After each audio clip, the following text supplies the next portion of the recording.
Good morning. My name is Scott Redler, Chief Strategic Officer at T3Live.com. And I'm Brittany Umar, and together we bring you Morning Call Express. So a positive tone over the weekend, led by Asia as the equity rally continues to act well. Now we start a fresh week full of earnings. How do you think the market's set up, Scott? Well, first of all, the world markets have been acting very well, starting all the way back from the summer, and it's just like the rally continues. We've looked to the overseas markets in order to see what type of complexion we'll have here, and if you actually look at some of the world markets like Asia, the Shanghai, look here, the FXI, we talked about this potentially making a double bottom over the summer. Since then, higher low, higher low, higher low. Broke out above this descending trend line, and now it's flagging again. If you have exposure to China and you want more exposure, if this breaks above this pivot of 39.23, I'm thinking it gets back to 42 at some point this year. Japan, which led early in this rally, across the world, continues to act well. We talked about the May 22nd outside day that led to a correction after an enormous move. Nice little buyable, hangtail bottom or red dog reversal, and now look where we are. This too could be good for a trade above 12.20 to make new move highs. And then if you look in Europe, lots of different spots like the DAX at 5-year highs. So a lot to like overseas as well as here. And with the S&P closing at historic highs, what do you think is next here? Well, I wouldn't expect the same type of move we saw last week. That was a blockbuster technical move. I'd love to see some digestion and see some individual stock action. So if you look here at the SPX, you will see what a week and a half. Starting from that red dog reversal on that Wednesday, your gap and go through the descending channel here, little flag pattern commitment, and then pow.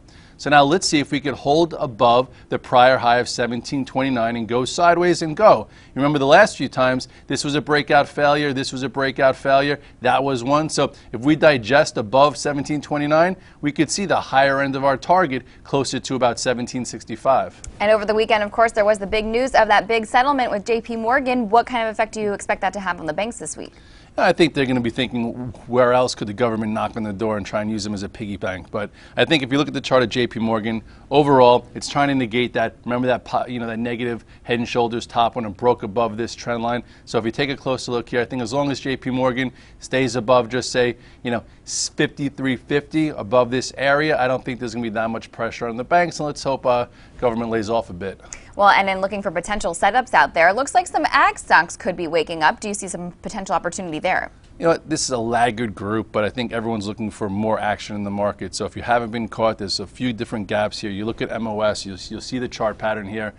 Stock's been battered and bruised all the way from 64 down here. It's tight, it's right into this gap. So above 47, probably good for a trade. I wouldn't take it for more than that. POT doesn't look as good, but you have this wedge type pattern after bottoming, so this could also get in the gap. This has got to get above 32.60, but I would wait for volume here. These are not A-plus setups. These are just catch-up plays. Right, ones to be on traders' radars, but also it's been on traders' radars has been tech and, of course, Google, the next $1,000 stock. Scott, you were tweeting all about this. Well, we talked about it potentially being the $1,000, the next one 2 weeks ago, right. And then it kind of got a little wishy-washy. So going into earnings, I was like, you know what? I like this. I'm buying the calls. Tweeted it out. I think a lot of people joined in. If you did, you look at the chart here. There you go. I went with the options. Big wide range bar up a little bit today.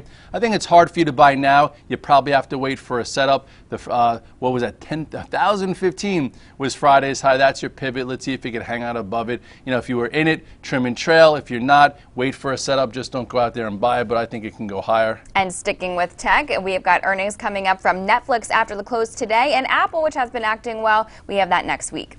Yes, Netflix is after the close today. Stock's at the highs. It's priced for perfection. So I'd just be a bit careful. Know your time frame here. If you look at the chart, I probably will not be taking an option play into it because the premium is a high and it's not has the same type of basis that Google did. But after hours, if it gets above, what is that? 336, that is your pivot. As far as Apple's concerned, we've had a really nice move here. We've talked about it last week. Those on the virtual trade floor saw me get involved in a call spread that called the way, also along some stock. It's coming into another resistance. Next resistance here is about 514. If you can get above 514, it could continue this pre-run or this pre-earnings run. Earnings are until next Tuesday, so just be a little bit careful. I would trim and trail, but stay with some. It's acting pretty healthy. And meanwhile, Elon Musk has been on fire. Solar City making new highs, but is Tesla set up for another move higher?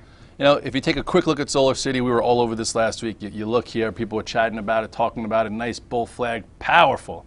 Now it needs a little digestion, but Tesla didn't really do much. So Tesla's right now, after a huge move, nice trend. It's coming into a 3-day inside move here. So I would say as long as this stays above 181, it could stay on your radar, but in order for it to get going, it's got to break above 186 with volume. This will be on everyone's radar. Let's see if it could actually go. And if it breaks above 186, 187, there you have 194.23, which is the 2013 highs. And we'll be talking about all of this and more in the full morning call, so stay with us.